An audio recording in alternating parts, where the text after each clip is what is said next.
দিনের গুরুত্বপূর্ণ সংবাদ, পাশাপাশি বিশেষ প্রতিবেদন, আর সেই সাথে থাকছে কিছু সংবাদের পরিপ্রেক্ষিতে বিশেষজ্ঞ মতামত। সাথে আছে সুরভি আলম তরণী। প্রধান উপদেষ্টার সঙ্গে বৈঠকে নির্বাচনের বিষয়ে সুনির্দিষ্ট কোনো রোড ম্যাপ না পাওয়ায় অসন্তুষ্ট বিএনপি। আগামী ডিসেম্বরের মধ্যেই নির্বাচন চায় বিএনপি, না হলে দেশের রাজনৈতিক পরিস্থিতি অস্থিতিশীল হতে পারে। বুধবার প্রধান উপদেষ্টার সাথে বৈঠকে ফের ডিসেম্বরের মধ্যেই নির্বাচনের সুনির্দিষ্ট রোডম্যাপ ঘোষণার দাবি জানায় দলটি। প্রধান উপদেষ্টা আগামী ডিসেম্বর থেকে জুনের মধ্যেই নির্বাচনের কথা পুনর্ব্যক্ত করেন। আইন উপদেষ্টা বললেন, নির্বাচন বিলম্ব করে একদিনও ক্ষমতায় থাকার ইচ্ছা নেই এ সরকারের। বুধবার দুপুরে বিএনপি মহাসচিব মির্জা ফখরুল ইসলাম আলমগীরের নেতৃত্বে 7 সদস্যের একটি প্রতিনিধি দল আসেন প্রধান উপদেষ্টার বাসভবন যমুনায়। 1 ঘণ্টারও বেশি সময় বৈঠক করেন ডক্টর মোহাম্মদ ইউনূসের সঙ্গে। বৈঠকে নির্বাচনী রোডম্যাপ সহ সমসাময়িক নানা বিষয় নিয়ে আলোচনা হয়। পরে কথা বলেন দলটির মহাসচিব মির্জা ফখরুল ইসলাম আলমগীর। জানান, চলতি ডিসেম্বরের মধ্যেই নির্বাচনের সুনির্দিষ্ট রোডম্যাপ চায় তার দল। ডিসেম্বর কাট আউট টাইম, ডিসেম্বরের মধ্যে নির্বাচন যদি না হয় তাহলে দেশে যে রাজনৈতিক পরিস্থিতি, অর্থনৈতিক পরিস্থিতি এবং সামাজিক পরিস্থিতি সেটা আরও খারাপের দিকে যাবে। সেটা তখন নিয়ন্ত্রণ করা বেশ কঠিন হবে। ফখরুল জানান, আগামী ডিসেম্বর থেকে জুনের মধ্যে নির্বাচন নিয়ে প্রধান উপদেষ্টার প্রতিশ্রুতিতে মোটেই সন্তুষ্ট নয় বিএনপি। প্রধান উপদেষ্টা মহোদয় তিনি তার সুনির্দিষ্ট কোনো ডেডলাইন আমাদের দেননি। তিনি বলেছেন যে ডিসেম্বর থেকে জুনের মধ্যে তিনি নির্বাচন শেষ করতে চান। এই কথা তিনি আজকে আবার বলেছেন। আমরা একেবারেই সন্তুষ্ট নই, আমরা পরিষ্কার করেই বলেছি। পরে আইন উপদেষ্টা আসিফ নজরুল সাংবাদিকদের জানান, নির্বাচনকে বিলম্বিত করে একদিনও ক্ষমতায় থাকার ইচ্ছে নেই সরকারের। 50-60 হাজার মানুষ আপনার শারীরিকভাবে পার্মানেন্টলি ক্ষতিগ্রস্ত হয়েছে, চোখ হারিয়েছে। কোনো বিচার না করে আমরা যদি ইলেকশন দিই, আমরা মানুষের কাছে এবং নিজের কাছে জবাব দেবো কিভাবে? সংস্কার, বিচার এবং আমাদের সরকারের গৃহীত কিছু পদক্ষেপের উপর নির্ভর করে এই জন্যই ডিসেম্বর থেকে জুন টাইমলাইনটা বলা হয়। যে কথাই বলুক না কেন, এটা প্রধান উপদেষ্টার অঙ্গীকার পুরা জাতির প্রতি। রিপিটেডলি উনি বলেছেন কোনো অবস্থাতেই জুন অতিক্রম করা হবে না। বৈঠকে বিএনপির ভিশন 2030, রাষ্ট্র কাঠামো মেরামতে 31 দফা, সুষ্ঠু ও নিরপেক্ষ নির্বাচনের জন্য আইন বিধিবিধান সংস্কার ও সংশ্লিষ্ট প্রতিষ্ঠানসমূহ পরিবর্তন, পতিত ফ্যাসিবাদী সরকারের প্রধান ও জড়িতদের বিচার নিশ্চিত করা সহ বেশ কিছু প্রসঙ্গও উঠে আসে এই বৈঠকে। ট্রাইব্যুনালের সংখ্যা ওনারা বাড়াতে বলেছেন। ট্রাইব্যুনাল বাড়ানোর প্রক্রিয়া আমরা কমপক্ষে 1 মাস আগে থেকে শুরু করেছি। তারা অধিকাংশ সংস্কার প্রস্তাবের সাথে ঐকমত পোষণ করে। মনিরুল সোহাগ, ডিবিসি নিউজ, ঢাকা। প্রধান উপদেষ্টার সঙ্গে বৈঠকে নির্বাচনের বিষয়ে সুনির্দিষ্ট কোনো রোডম্যাপ না পাওয়ায় অসন্তুষ্ট বিএনপি। ডিসেম্বরের মধ্যেই ভোটের দাবি, এবং এ নিয়ে আরও বিস্তারিতভাবে জানাতে আমাদের সাথে যুক্ত হচ্ছেন বিশেষ প্রতিনিধি মনিরুল সোহাগ। মনিরুল সোহাগ, আমরা প্রতিবেদনে দেখছিলাম যে প্রধান উপদেষ্টা কিন্তু আগামী ডিসেম্বর থেকে জুনের মধ্যেই নির্বাচনের কথা পুনর্ব্যক্ত করেছেন, এবং এটির পরও বিএনপির অসন্তোষের আসলে কারণ কি?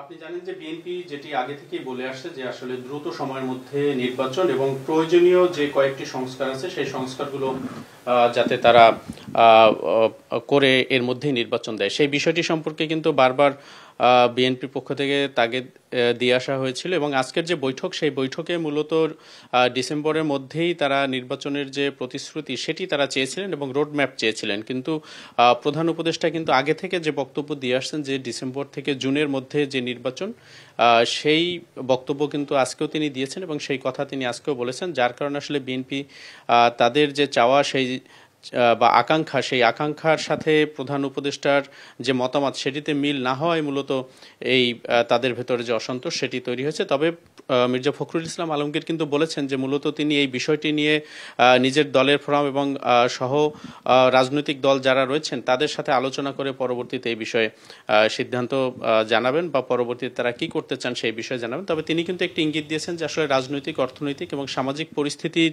যে অবনতি হবে সেটি আসলে নিয়ন্ত্রণ করা কঠিন হয়ে যাবে, এটি কিন্তু এক ধরনের ইঙ্গিত রয়েছে। অর্থাৎ নির্বাচন দ্রুত সময়ের মধ্যে না হলে এ ধরনের পরিস্থিতি তৈরি হতে পারে, সেই বিষয়টি হয়তো সরকার ভাবছে বা ভাবতে হবে। তবে সরকারের পক্ষ থেকে যেটি বলা হয়েছে যে মূলত নির্বাচন অনুষ্ঠিত করতে গেলে যে সকল অতি প্রয়োজনীয় যে সংস্কার এবং বিচারে কিছু বিষয় আছে সেই বিষয়গুলো একেবারে পাশ কাটিয়ে নির্বাচন করলে সেটি আসলে জবাবদিহিতার মধ্যে বা প্রশ্নের মুখে পড়বে। এই পর্যায়ে মনিরুল সোহাগ একটু পরিষ্কার হতে চাই যে বারবারই কিন্তু সুনির্দিষ্ট রোডম্যাপের কথা বলছে বিএনপি, সেক্ষেত্রে প্রধান উপদেষ্টা কার্যালয়ের বক্তব্য কি এ ব্যাপারে?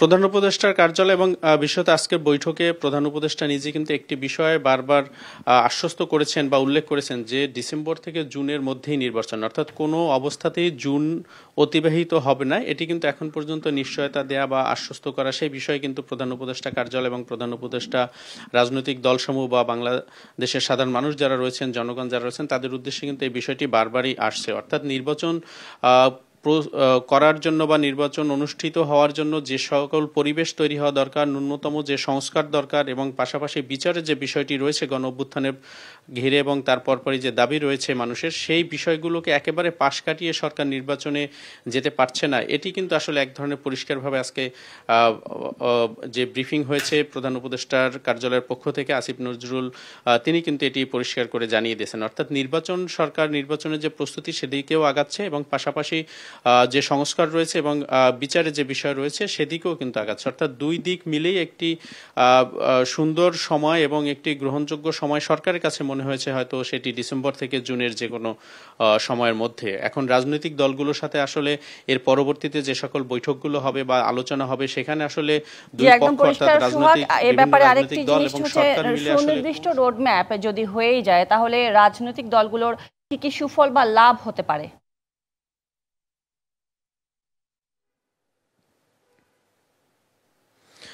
রাজনৈতিক দলগুলো আসলে নির্বাচনের জন্য কিন্তু মুখিয়ে আছে, বেশিরভাগ রাজনৈতিক দলই। অর্থাৎ সামনে যে নির্বাচন আসবে সেই নির্বাচনকে ঘিরে কিন্তু তাদের রাজনৈতিক কর্মসূচি, সাধারণ মানুষের দোরগোড়ায় ভোট চাওয়া এবং সরকার গঠনের যে পূর্ব প্রক্রিয়া এবং সুষ্ঠু নির্বাচনের যে সকল কার্যক্রম সেই বিষয়গুলোই কিন্তু তাগাদা আসবে। তবে সবচেয়ে বড় ব্যাপার হচ্ছে নির্বাচনী প্রচারণা। বড় দল বা অন্যান্য দলগুলো চাচ্ছে যে নির্বাচনী রোডম্যাপ পেলে তারা আসলে নির্বাচন কেন্দ্রিক যে রাজনৈতিক কর্মসূচি সেটির দিকে তারা ধাবিত হতে পারেন এবং সেই লক্ষ্যে আসলে তারা আগাতে পারেন। এবং আপনি জানেন যে একটি সুষ্ঠু এবং অবাধ নির্বাচনের জন্যই কিন্তু দীর্ঘদিন ধরে বাংলাদেশের বিভিন্ন রাজনৈতিক দল এই আন্দোলন বা তাদের যে কর্মসূচি সেগুলো চালিয়ে আসছিল। তো যে অবস্থার মধ্যে সরকারের পতন হয় এবং নতুন সরকার দায়িত্ব গ্রহণ করে তারপর থেকে কিন্তু রাজনৈতিক দলগুলোর কাছে নির্বাচন অন্যতম একটি গুরুত্বপূর্ণ বিষয় হয়ে দাঁড়িয়েছে যে কবে আসলে এই নির্বাচন দেয়া হবে। তো সেক্ষেত্রে আসলে রাজনৈতিক দলগুলো তাদের যে সকল কার্যক্রম এবং রাষ্ট্র পরিচালনায় যে অংশ নেয়া সেই কারণেই মূলত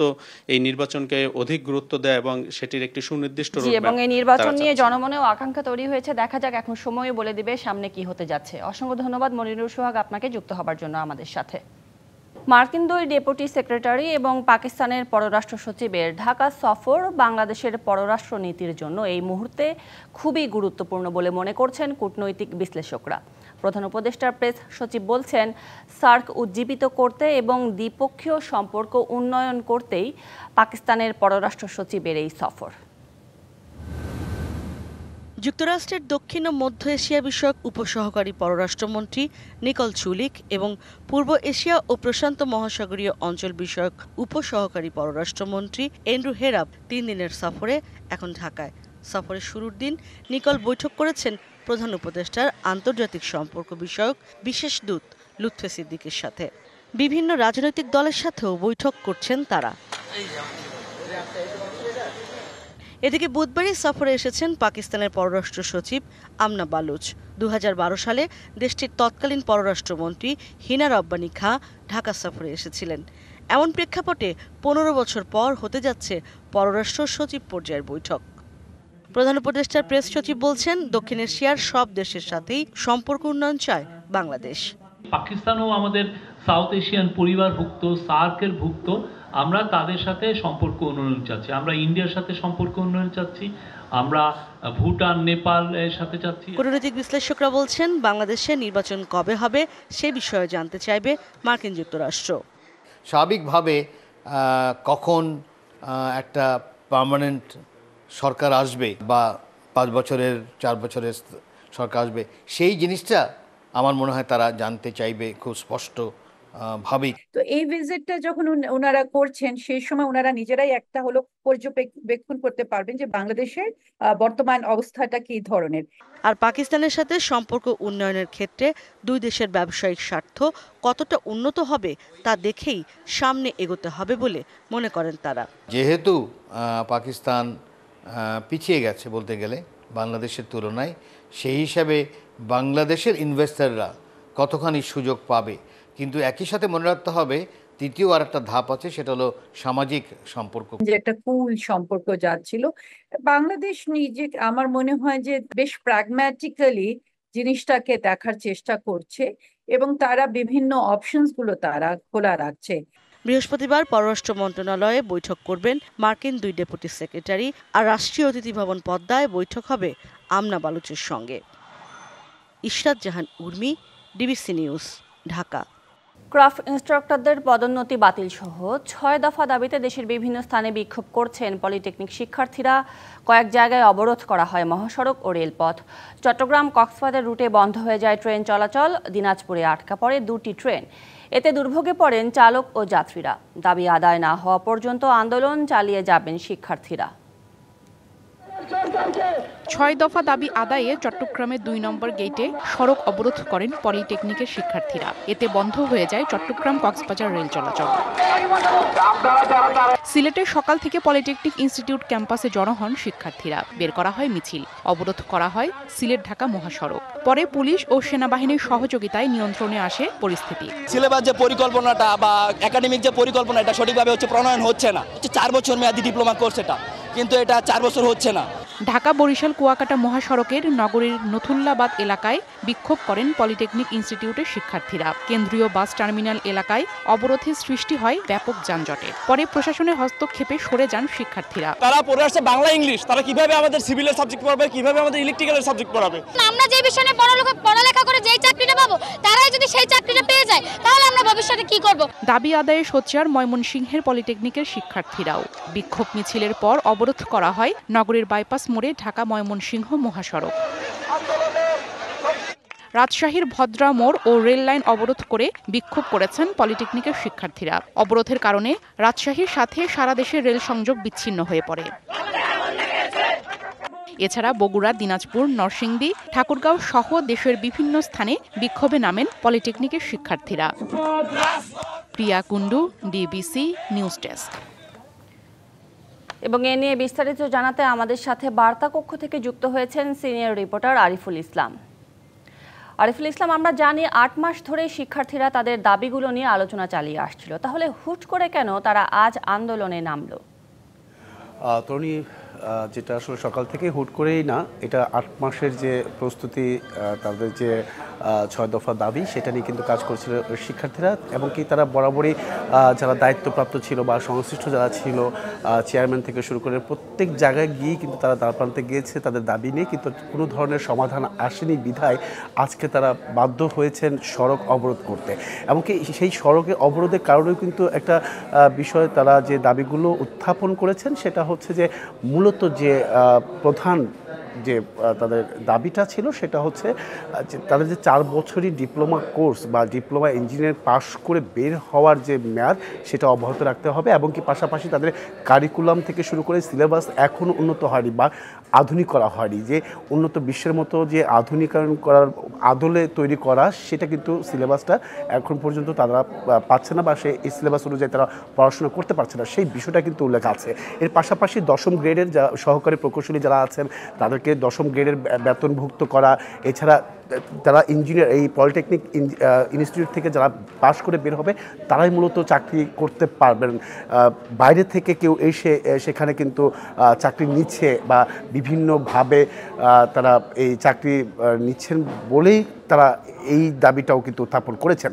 এর পাশাপাশি আরেকটি বিষয় তারা উল্লেখ করেছেন যে বিশেষ করে তেজগাঁও পলিটেকনিক ইনস্টিটিউটে এখন পর্যন্ত চেয়ারম্যান থেকে শুরু করে যারা শিক্ষক রয়েছেন কিংবা যারা ল্যাব পরিচালনা করেন, সহকারী প্রকৌশলী যারা রয়েছেন, প্রত্যেকে কিন্তু নন টেকনিক পলিটিক্যাল যে ব্যাকগ্রাউন্ড থেকে আসা, সেটা কিন্তু তারা নিচ্ছে না। সেই অনুপাতে বা সেই নিয়ম অনুযায়ী তাদেরকে কিন্তু চাকরি দেওয়া হচ্ছে না বা নিয়োগ করা হচ্ছে না। তারা সেটাই বলছেন যে পলিটেকনিক যারা জানে বা সেই আদলেই আসলে শিক্ষক নিয়োগ করার পাশাপাশি যারা চেয়ারম্যান রয়েছেন প্রত্যেকেই এই পলিটেকনিক অনুযায়ী কিন্তু তাদেরকে চাকরি নিয়োগ দেওয়ার দাবিটাও কিন্তু তারা উত্থাপন করেছেন। পাশাপাশি আরিফুল ইসলাম এক্ষেত্রে তারা জানিয়েছেন যে আগামীকাল থেকে তারা অসহযোগ আন্দোলনে যাবেন। তো এক্ষেত্রে কি তাদের সাথে কর্তৃপক্ষের কোনো সমঝোতা বা আলোচনার সুযোগ রয়েছে কিনা, এছাড়াও তারা কি কর্মসূচি আরও দিতে পারেন? দেখেন, আজ সকাল থেকে তারা যে এখন পর্যন্ত রাস্তা অবরোধ করে রেখেছেন, ঠিক 5 ঘন্টা পর কারিগরি প্রকৌশলী থেকে বা কারিগরি শিক্ষা বোর্ড থেকে চেয়ারম্যান এসেছিলেন। এরপর তাদের যে অধ্যক্ষ বা যিনি প্রিন্সিপাল রয়েছেন তিনিও এসেছেন, তিনিও তাদের সঙ্গে কথা বলেছেন। আইনশৃঙ্খলা বাহিনীর পক্ষ থেকে বোঝানো হয়েছে। কিন্তু বিষয়টা যে তারা একাধিকবার এরকম আন্দোলন করে আসছিলেন, রাস্তা অবরোধ করে আসছিলেন। যখন দেখতে পাচ্ছেন যে আসলে তাদের যে আশ্বাস, বরাবরই তারা আশ্বাস পেয়ে গিয়েছিলেন, কিন্তু আশ্বাসের আসলে সুফলটা তারা পাননি। তো তাই তারা বাধ্য হয়েছেন আজকে এই অবরোধ, এবং কি তারা আজকে যেটা করছেন বা আজকে যে আন্দোলনটা করছেন শুধুমাত্র একটাই, যে তারা আশ্বাস আর বিশ্বাস করছেন না। তারা চাচ্ছেন যে সরাসরি একটি সমাধান, এবং কি তাৎক্ষণিক একটি সমাধান তারা চাচ্ছেন। আর কোনো আশ্বাস দিলে তাদেরকে ঠেকানো যাবে না বা তারা রাস্তা থেকে সরে যাবেন না, সেই আশ্বাসে তারা বিশ্বাসী না। তাই তারা অনেকে যারা এসেছেন বা কারিগরি শিক্ষা বোর্ড থেকে চেয়ারম্যান এসেছিলেন তারা কিন্তু ফিরে গিয়েছেন, তাদেরকে আর বুঝাতে পারেনি, সক্ষম হননি। এবং আমরাও প্রত্যাশা করছি যে কর্তৃপক্ষের নজর আকর্ষণ করবে এই বিষয়টি, এবং আমরাও প্রত্যাশা করছি জনভোগান্তি আসলে দ্রুত শেষ হোক। অসংখ্য ধন্যবাদ আরিফুল ইসলাম আপনাকে বার্তা কক্ষ থেকে যুক্ত হবার জন্য। এ পর্যায়ে জানাবো আন্তর্জাতিক সংবাদ। যুক্তরাষ্ট্রের সাথে শুল্ক যুদ্ধের মধ্যেই ভারতের দিকে বন্ধুত্বের হাত বাড়িয়েছে চীন। চলতি বছরের 98 দিনে 85,000-এর বেশি ভারতীয়কে ভিসা দিল দেশটি। সামাজিক যোগাযোগ মাধ্যমে এক পোস্টে বিষয়টি নিশ্চিত করেছেন ভারতে নিযুক্ত চীনা রাষ্ট্রদূত। চলতি বছরের 1 জানুয়ারি থেকে 9 এপ্রিল পর্যন্ত 85,000-এরও বেশি ভারতীয়কে ভিসা দিয়েছে চীন। 2023 সালে যেখানে সারা বছরে ভিসা দেওয়া হয়েছিল 1,80,000 ভারতীয়কে। শুধু তাই না, ভারতীয়দের বন্ধু আখ্যা দিয়ে তাদের চীনে ভ্রমণের আমন্ত্রণও জানান ভারতে নিযুক্ত চীনা রাষ্ট্রদূত সু ফেইহং। ভারতীয় নাগরিকদের জন্য ভিসা প্রক্রিয়া সহজ করে দিয়েছে চীন। কমানো হয়েছে ভিসা ফিও, নিতে হচ্ছে না অনলাইন অ্যাপয়েন্টমেন্ট। চীনের দূতাবাস বা কনসুলেটে গিয়ে সরাসরি ভিসার আবেদন জমা দেওয়া যাচ্ছে। বাতিল করা হয়েছে বায়োমেট্রিক তথ্য দেওয়ার বাধ্যবাধকতাও। ভারতীয় পর্যটকদের আকর্ষণ করতে চীনের দূতাবাস এবং কনসুলেটগুলো বেশ কিছু প্রচার কার্যক্রম শুরু করেছে। বিভিন্ন শহর এবং উৎসবগুলো নিয়ে বিশেষ পর্যটন প্যাকেজ তৈরি করা হচ্ছে। মার্কিন প্রেসিডেন্ট ডোনাল্ড ট্রাম্প দ্বিতীয় মেয়াদে দায়িত্ব নেওয়ার পর বিভিন্ন দেশের ওপর শুল্ক আরোপ করেন। বেশিরভাগ দেশের জন্যই তা সাময়িকভাবে স্থগিত রাখা হলেও চীনের ক্ষেত্রে উল্টো ধাপে ধাপে শুল্কের পরিমাণ বাড়িয়ে 245% করা হয়। এমন প্রেক্ষাপটে ভারতের সাথে সম্পর্ককে আরও শক্তিশালী করতে চায় চীন। ভারত ও চীনের একসঙ্গে বৈশ্বিক অর্থনৈতিক চ্যালেঞ্জ ও একতরফা শুল্ক আরোপ মোকাবেলা করা উচিত বলে মনে করে বেইজিং। চীন ও ভারতের মধ্যে সীমান্ত ইস্যুতে উত্তেজনা থাকলেও বেইজিংয়ের ভিসা ছাড়ের উদ্যোগকে দুই দেশের সাধারণ মানুষের মধ্যে পারস্পরিক আস্থা তৈরির কৌশল হিসেবে দেখা হচ্ছে। সামিয়া জান্নাহ, ডিবিসি নিউজ ডেস্ক। অবশেষে মুখ খুলেছেন সাকিব আল হাসান। ব্যাখ্যা করলেন রাজনীতিতে সম্পৃক্ত হওয়ার কারণ। জুলাই অভ্যুত্থানে পরিবারের সঙ্গে ছবি পোস্ট করারও কারণ জানিয়েছেন তিনি। পাশাপাশি টাইগার জার্সিতে খেলারও ইচ্ছা প্রকাশ করেছেন দেশের ক্রিকেটের পোস্টার বয়। দেশের একটি ইংরেজি গণমাধ্যমে দেয়া সাক্ষাৎকারে এসব জানান সাকিব।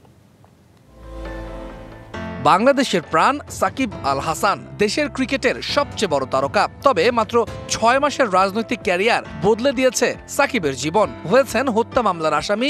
লম্বা সময় ধরে চুপ থাকলেও অবশেষে এসব নিয়ে কথা বলেছেন তিনি। একটি ইংরেজি পত্রিকাকে দেয়া সাক্ষাৎকারে সাকিব ব্যাখ্যা করেছেন তার রাজনীতিতে সম্পৃক্ততার কারণ। জানিয়েছেন মূলত নিজ এলাকার মানুষের জন্য কিছু করার তাগিদ থেকেই এমন সিদ্ধান্ত নেন তিনি। রাজনীতিতে যোগ দেয়া সঠিক সিদ্ধান্ত ছিল, কারণ আমার উদ্দেশ্য ছিল মাগুরার মানুষের জন্য কাজ করা। যদি কেউ পরিবর্তন আনতে চায় তাহলে তাকে সিস্টেমে ঢুকতে হবে। আমিও তাই করেছি। আমি বিশ্বাস করি আমার নির্বাচনী এলাকায় একটি সুষ্ঠু নির্বাচন হয়েছে এবং আমি মনে করি না যে আমি যদি আবার দাঁড়াই তবে অন্য কেউ জিতবে। জুলাই অভ্যুত্থানের সময় সামাজিক যোগাযোগ মাধ্যমে সাকিবের একটা পোস্ট ঘিরে শুরু হয় তুমুল বিতর্ক। সেই পোস্টের কারণও তুলে ধরেন তিনি, দায়ভার নেন নিজের কাঁধেই। সে সময় দেশের বাইরে ছিলাম। প্রথমে যুক্তরাষ্ট্রে খেলেছি, তারপর কানাডায়। ছবিটি কানাডায় তোলা, আমি নিজে এটি পোস্ট করিনি, তবুও এর দায়ভার আমি নিচ্ছি। এটা একটা পূর্ব পরিকল্পিত পারিবারিক ভ্রমণ ছিল, তবে একজন পাবলিক ফিগার হিসাবে আমার আরও সচেতন হওয়া উচিত ছিল। এরই মধ্যে টাইগার জার্সিতে সাকিবের ক্যারিয়ারের শেষ দেখে ফেলেছেন অনেকেই, তবে এখনও দেশে ফিরে জাতীয় দলের জার্সিটা গায়ে তোলার স্বপ্ন বুনছেন তিনি। আমি এখনও দেশের হয়ে খেলতে চাই, আর এই ইচ্ছা সবসময় থাকবে। বাংলাদেশের হয়ে খেলার সুযোগটা আমার প্রাপ্য এবং বেশিরভাগ মানুষই চায় আমি দেশের হয়ে খেলে অবসর নেই এবং আরও কিছুদিন চালিয়ে যাই। আমার বিশ্বাস আরও 2-1 বছর খেলতে পারবো। 6 মাসের রাজনৈতিক ক্যারিয়ার নাকি 18 বছরের ক্রিকেটের ক্যারিয়ার, কোনটা দিয়ে তাকে বিচার করা উচিত সে প্রশ্নও রাখেন সাকিব আল হাসান। তৌহিদুল ইসলাম, ডিবিসি নিউজ ডেস্ক।